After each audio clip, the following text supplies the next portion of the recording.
بے شک. سرور انبیاء سرکار ختمی مرتبت بادشاہ کونین نے کہا کہ غرقد کا درخت یہودیوں کا درخت ہے اور یہ یہودیوں کو پناہ دے گا. آپ کو آئیڈیا ہے اس صرف عرب کے ایریے میں کتنے بلین غرقد کے ٹریز لگائے ہیں انہوں نے؟ کتنے بلین غرقد کے درخت لگائے ہیں. ان کو پتہ ہے نا کہ اس درخت سے ہمیں مدد ملے گی. یہ جن علاقوں کا سرور انبیاء سرکار ختمی مرتبت بادشاہ کونین نے ذکر کیا ہے، ان علاقوں کے اندر انہوں نے کتنے کام کیے ہوئے. ہمیں تو پڑھنے نہیں دیتے، ہمارے اوپر تو کبھی ایلیگیشن لگا دیتے ہیں کوئی یہ شیعہ نے سنی نے فلان نے. ہمیں تو آپس میں لڑوایا ہوا ہے اور وہ پوری پلاننگ کر رہے ہیں. میں نے آپ کو کہا تھا کہ یہ جتنی بھی اسرائیل کی انویژن ہوگی آپ دیکھ لیجئے گا، یہ دماسکس سے 6 میل پیچھے ٹھہر جائیں گے، کیونکہ ان کو پتا ہے کہ دماسکس سے 6 میل پیچھے امام مہدی علیہ الصلوۃ والسلام کی فوجوں نے قیام کرنا ہے. دماسکس سے 6 میل پیچھے مولا مہدی علیہ السلام کے ساتھ عیسیٰ علیہ السلام کی فوج نے پڑاؤ ڈالنا ہے. اس شہر پہ قبضہ کر رہے ہیں. یعنی پلاننگ تو پھر گریٹر اسرائیل کی کر رہے ہیں نا. بہت بیٹا اصل میں دی ورلڈ آرڈر جو تھا وہ دی world order, new world order, یہ آپ نے شاید پڑھے ہوں گے، یہ پرانے دور میں بچہ تھا تو ہم یہ اس وقت آتی تھی کہ جی پوری دنیا میں جو ہے وہ رولر ایک ہی بندہ ہوگا یا ایک جو ہے وہ آرگنائزیشن ہوگی اور وہ پوری دنیا کو رول کرے گی، باقی سب کو مار دیا جائے گا.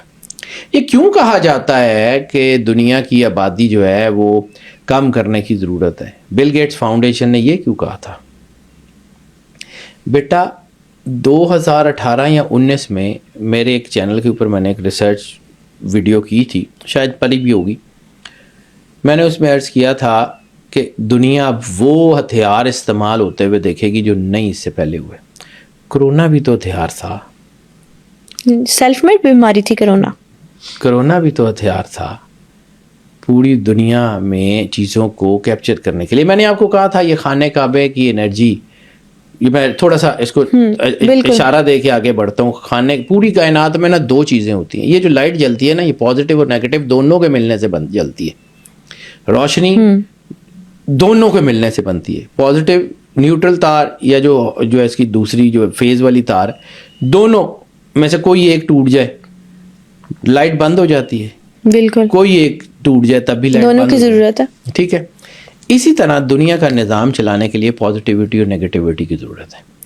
پوری دنیا کا پورا نظام کلاک وائز چلتا ہے. ایٹم سے لے کے کوانٹم سے لے کے نیوٹران پروٹون الیکٹران سے لے کے زمین، سولر سسٹم، گلیکسی، سب کلاک وائز گھوم رہے ہیں. پوری دنیا میں صرف ایک انرجی ہے جو اینٹی کلاک وائز ہے، دیٹ از آف خانہ کعبہ. وہ اینٹی کلاک وائز ہے. پوری دنیا کا پازیٹیوٹی اور نیگیٹیوٹی کا نظام یہاں سے چلتا ہے. جب خانہ کعبے کا طواف رکا یا خانہ کعبے کا طواف ایک لمبے عرصے تک بہت کم ہو گیا، دنیا امبیلنس ہوئی اور اس کے بعد نیگیٹو طاقتیں آپ نے سار اٹھاتی دیکھی پچھلے 3-4 سال میں. یعنی جو ہم پچھلے 25 سال میں نہیں دیکھ سکے تھے، ان طاقتوں نے وہ سارا کچھ اچیو کر لیا پچھلے 3-4 سال میں. اللہ موقع دیتا بیٹا، اللہ موقع دیتا کہ کر لیں. شیطان کی رسی کو ڈھیل بھی اللہ خود دیتا ہے کہ کر لیں. کر کیا سکتے ہیں؟ لوگوں کو آئیڈیا ہی نہیں ہے، بالکل آئیڈیا نہیں ہے. ہمارے قرآن پاک کے ترجموں میں اختلاف جان بوجھ کے ڈالا جاتا ہے. یہ بات شاید لوگوں کو عجیب لگے، لیکن ہاں جی، قرآن پاک کے لفظوں کا ذمہ اللہ نے لیا ہوا ہے. قرآن پاک، ہم نے اس کتاب کو نازل کیا، ہم ہی اس کی حفاظت کرنے والے ہیں. جو قرآن پاک کے کلمات ہیں نا، ان کو کوئی آگے پیچھے نہیں کر سکتا. بے شک ایسے حتمی کتاب ہے. لیکن ہماری چیزوں میں عربی فارسی کے رموز وقاف کی گہرائیوں میں اصل ٹاپک سے بھٹکا دیا جاتا ہے. یا معاشر الجن والانس ان استطعتم ان تنفذوا من اقطار السماوات والی آیت ہے، لا تنفذون الا بسلطان. سلطان کا ترجمہ جو ہے نا، اس میں 10,000 چیزیں بتا دی ہیں.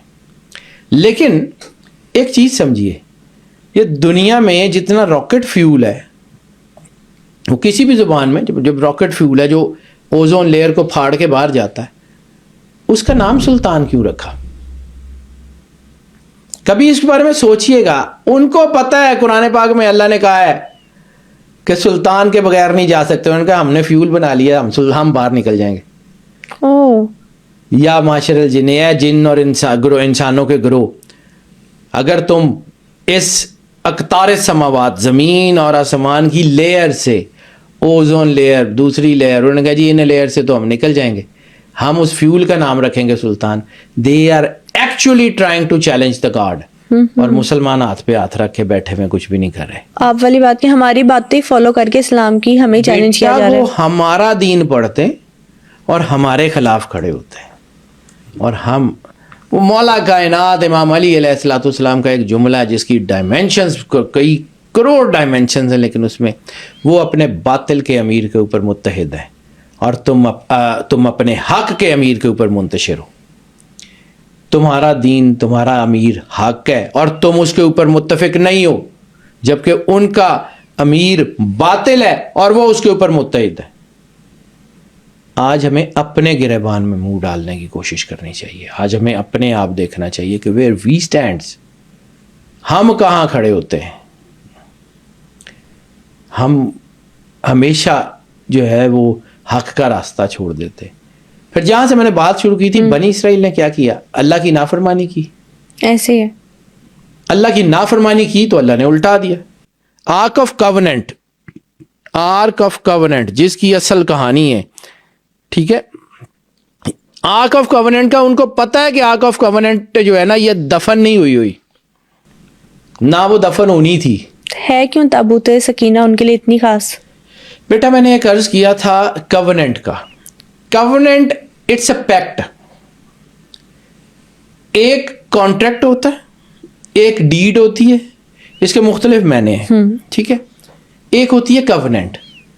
ڈیڈ یا کانٹریکٹ یہ سارے ایکول لیول کے لوگوں میں جو ہے ہوتے ہیں, یعنی ایک نے پیسے دے دیے, ایک نے زمین دے دی, آپس میں ایگریمنٹ ہو گیا. اب ایک ہوتی ہے کوننٹ, یعنی ایک بڑی طاقت ہے جو ساورن طاقت ہے, وہ ایک ڈاکومنٹ بناتی ہے اور اپنی جو محکوم طاقت ہے اس کو وہ دیتی ہے, اور محکوم طاقت کو یہ اختیار دے دیتی ہے کہ تم نے اس کو ماننا یا نہیں ماننا, چینج نہیں ہوگا. ٹھیک, اس نے کووننٹ لکھی, بالکل, اور اس نے مخلوق کو بھیج دی کہ یہ تم نے ماننا یا نہیں ماننا. ہاں مان لو گے تو میں عزت بھی دوں گا, تمہیں ملک بھی دوں گا, تمہارا دھیان بھی رکھوں گا, تمہیں دنیا میں جو ہے وہ ساروں سے ممتاز بھی کروں گا, فضل بھی کروں گا. اگر تم نہیں مانو گے تو میں رسوا کر دوں گا. That is the covenant. اس کو سمجھیے, یعنی وہ 10 کمانڈمنٹس آف موسیس ہوں, وہ صحف ابراہیم, وہ کوئی بھی, مطلب کووننٹ کی آخری نشانی خود قرآن پاک, یعنی اللہ نے ایک دستور حیات اوپر سے بھیج دیا ایسی, اور مسلمانوں کو کہا کہ اگر تم نے کلمہ پڑھو گے, اس کے ساتھ رہو گے, اس کے مطابق زندگی گزارو گے, میں تمہیں دنیا میں انتم الاعلون والی آیات کہ اگر تم جو ہے ان کنتم مومنین, اگر تم مومن ہوئے تو تم ہی غالب آؤ گے. اللہ یہی کہتا ہے نا کہ اگر تم مومن ہوئے تو تم ہی ہر جنگ میں جیتو گے. لیکن ہم مومن نہیں ہیں بیٹا, کیونکہ مومن کی جو ڈیفینیشن قرآن پاک میں ہے, اللہ کہتا ہے کہ یا رسول اللہ, عربی کہتے ہیں ہم ایمان لائے, تو ان کو کہہ دیجئے تم اسلام لائے. مومن تب بنو گے جب ایمان تمہارے دلوں میں اترے گا. بے شک, جب تک اس کا نور آپ کے دل میں نہیں اترا کون سا ایمان ہے؟ اور جب اس کا نور دل میں آ گیا تو پھر کون سی جو ہے وہ فرقہ باقی رہتا ہے؟ پھر شیعہ سنی رہتے ہیں, پھر وہی ہوتا ہے ایک ہی. اس لیے فرقے جو ہے وہ آپ کے اسلام میں ہے, ایمان میں فرقہ کوئی نہیں ہے. کم ٹو دا پوائنٹ, اب واپس آتے ہیں. اللہ نے ایک کووننٹ لکھی, وہ حضرت موسیٰ علیہ السلام کے جو ہے وہ کمانڈمنٹس میں بھی آ گئی, وہ توریت میں, زبور میں, انجیل میں اور قرآن پاک میں بھی آ گئی. ٹھیک ہے, میں پہلے کووننٹ کی ڈیفینیشن بیان کر لوں, پھر اس آرک آف کووننٹ کے اوپر آتا ہوں. وہ جو کووننٹ ہے اللہ نے بھیجی جب انہوں نے اس سے اعراض کیا, جب اس کو پشر پش ڈالا, اللہ نے بھی کہا کہ ٹھیک ہے تم مانو گے تو تمہیں عزت دوں گا, نہیں مانتے رسوا کر دوں گا. ایک بار, دوسری بار, پھر تیسری بار. اب یہ جو تھرڈ ٹیمپل ہے اس کے بارے میں خود سرور انبیاء سرکار ختمی مرتبت بادشاہ کونین نے فرمایا ہے کہ تھرڈ ٹیمپل ان کا جو بنے گا، وہاں پر جو ہے یہ شیطانی طاقتیں اینٹی کرائسٹ یہ وہ اکٹھے ہوں گے، وہاں پہ عیسیٰ علیہ السلام حملہ کریں گے۔ عیسیٰ علیہ السلام نے اینٹی کرائسٹ کو قتل کہاں کرنا ہے؟ اسی جگہ پہ، وہ جو 6 میل دور دمشق کے جو شہر ہے وہاں پہ اس نے قتل ہونا، یہ اس کی ختم ہونے کی جگہ بنے گا۔ جنگ بہت دنیا میں لڑی جائے گی، بہت سارے علاقوں میں لڑی جائے گی، لیکن اس کی کنکلوژن کہاں ہوگی؟ دماسکس کے قریب۔ اوکے، دماسکس کے قریب، وہاں پر جو ہے وہ دجال آئے گا اور پھر عیسیٰ علیہ السلام اس کو قتل کریں گے، وہاں پر یہ اس کی کنکلوژن ہوگی۔ سو یہ اینڈ ٹائم کی بگننگ شروع ہو چکی ہے، ملحمۃ الکبریٰ شروع ہو چکا ہے، آپ اس کا راستہ نہیں روکا جا سکتا۔ اللہ خود اپنے فیصلے ڈیلے کرے تو کرے، دنیا کی کوئی طاقت اب اس قابل نہیں ہے کہ اس کو روک سکے۔ اب پھر واپس آتے ہیں، جب اس کووننٹ سے انہوں نے جو ہے انکار کیا تو پھر ان کے اوپر ذلت آ گئی۔ اب یہ ڈھونڈ کیوں رہے ہیں اس کووننٹ کو؟ To revive that contract. اب وہ آرک آف کووننٹ تھا کیا؟ اس کے اندر کچھ بھی ہوگا، وہ اسرائیل کے اوپر جو عطا کی گئی تھی اس کی نشانیاں تھی، موسیٰ علیہ السلام کا عصا تھا، لیکن کیا تھا کہ وہ اس یادگار تھی اس کووننٹ کی جو اللہ نے بھیجی تھی۔ جب تک یہ اس کووننٹ کا جو ہے آنر کرتے تھے، اللہ ان کو عزت دیتا تھا، یعنی ان کے علاقے بھی فتح ہو جاتے تھے، بغیر جنگ لڑے بھی جیت جاتے تھے، یہ ساری چیزیں یہ کر لیتے تھے کیونکہ اللہ کی مدد ساتھ تھی۔ اللہ نے وعدہ کیا، اللہ اپنے وعدوں کے خلاف نہیں کرتا، لیکن جب یہ اپنے وعدوں کے خلاف کرتے ہیں تو پھر کیا ہوا کہ اللہ نے وہ جو یادگار تھی نا آرک آف کووننٹ، وہ بھی ان سے چھین لی کہ ٹھیک ہے نہیں تو نہ صحیح۔ آرک آف کووننٹ کا ان کو بھی پتہ ہے کہ وہ یہاں نہیں ہے، یہ جو ہم بیت المقدس کے نیچے کھدائیاں ہو رہی ہیں اور نیچے سے نیچے جا رہے ہیں، یہ اس چیز کو نہیں ڈھونڈ رہے، یہ اس چیز کو ڈھونڈ رہے ہیں جس کو یہ نیشنل ٹریئر قرار دیتے ہیں۔ وہ جو جادو کی ساری چیزوں کو حضرت سلیمان علیہ السلام نے کرٹیل کر لیا تھا نا، دنیا میں سے منگوا لیا تھا، اکٹھا کر لیا ایسے ہی۔ اب کچھ لوگ اپنی عقل کے مطابق باتیں کرتے ہیں، تو ایک چیز یاد رکھنا بیٹا، اللہ اپنے نبیوں کو جو کہتا ہے نا وہ نبی ایز اٹ از کرتے ہیں، اس میں تو کوئی شک نہیں۔ اب کچھ لوگوں کا خیال ہے کہ جی حضرت سلیمان علیہ السلام نے وہ جادو کی کتابیں ضائع کیوں نہیں کی، ہاں پانی میں کیوں نہیں بہائی، ضائع کیوں نہیں کی، وہ دفن کیوں کرائی؟ تو پھر اس کا بالکل آسان سا جواب ہے، اللہ نے شیطان کو مارا کیوں نہیں، شیطان کو موقع کیوں دیا؟ اور اس آخری زمانے میں ہونے والی جنگ میں ان کتابوں نے بطور ہتھیار استعمال ہونا تھا۔ اللہ کو پتا ہے، اللہ فرشتوں کو کہہ رہا تھا جو میں جانتا ہوں تم نہیں جانتے، وہ تلف ہونی نہیں تھی۔ وہ فرشتے جو جادو لے کے آئے تھے وہ کیا اللہ کی مرضی کے بغیر لائے تھے؟ اللہ نے آزمائش لی نا ان کی، وہ بھی وہ فالن اینجلز جس نیفیلیم وغیرہ جس کے بک آف اینوک میں جس کا بڑا تفصیل سے ذکر ہے، وہ کہانی بھی بڑی شاندار ہے بک آف اینوک کی، کبھی زندگی رہی تو اس کے اوپر کریں گے انشاءاللہ، کبھی زندگی رہی تو بات کریں گے بیٹا۔ وہ جو نیفلمز تھے، جو جنات تھے، جو بڑے بڑے دیو تھے، وہ آخر وہ فالن اینجلز وہ کرنے کے آئے تھے، اور اگر وہ آئے تھے تو کائنات کا کارساز اللہ ہے جس کی مرضی کے بغیر کو پتہ نہیں ہلتا، وہ اللہ کل شیء قدیر ہے، اس کی مرضی کے بغیر آ گئے تھے، اور اگر اس کی مرضی سے آئے تھے تو پھر اس کا مطلب ہے کہ وہ امتحان لے رہا تھا نا، ان کا بھی اور ان کا بھی۔ ابلیس کو جب اللہ نے مہلت دیا تو وہ بھی اللہ کی اجازت سے ابلیس کو اللہ نے امتحان کے لیے چھوڑا ہے نا کہ ٹھیک ہے کر کے دیکھ لے۔ اللہ نے کیا کہا تھا؟ جو میرے ہوں گے نا وہ نہیں بھٹکتے۔ سورہ ملک کی ایک آیت ہے جس میں اللہ کہتا ہے کہ ہم نے زندگی اور موت کو اس لیے پیدا کیا کہ جان لیں کہ تم میں سے اچھے عمل کون کرتا ہے۔ تو اللہ نے تو آپ کو پیدا کیا ہے، وہ خالق ہے، وہ کارساز ہے، اس نے آپ کی فطرت لکھی، اس نے آپ کی سرشت لکھی، اس نے آپ کی تقدیر لکھی، اس کو نہیں پتا کہ آپ کیا ہیں، آپ کو دکھانے کے لیے، تاکہ بعد میں آپ یہ باتیں نہ کریں کہ یا اللہ میں موقع ملتا تو ہم یہ نہ کرتے۔ اللہ پوری فیلڈ دے دیتا ہے کہ جاؤ جا کے کر لو، تم سے بعد میں نپٹوں گا، تم کر لو، اللہ موقع دے دیتا ہے.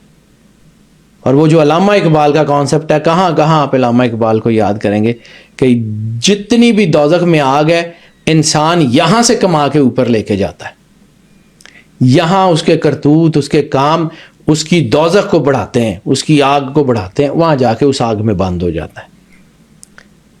علامہ اقبال کا ایک کانسیپٹ ہے, لوگوں نے ان کو کافر قرار دیا, لیکن کیا کمال کا کانسیپٹ ہے, اس کو سمجھیے. جب تک آپ اس کووننٹ کے پاسدار رہیں گے, صرف یہودی نہیں, ان کی کووننٹ وہ تھی, ہماری کووننٹ قرآن پاک ہے.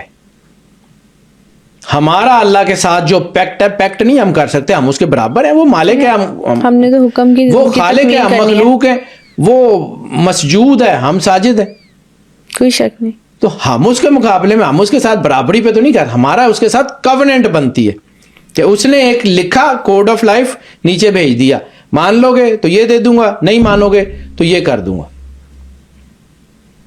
ہم اگر اس کے ساتھ ہیں تو ہماری بھی کووننٹ ہے نا, ہم نے بھی تو اسی کا جواب دینا ہے جا کے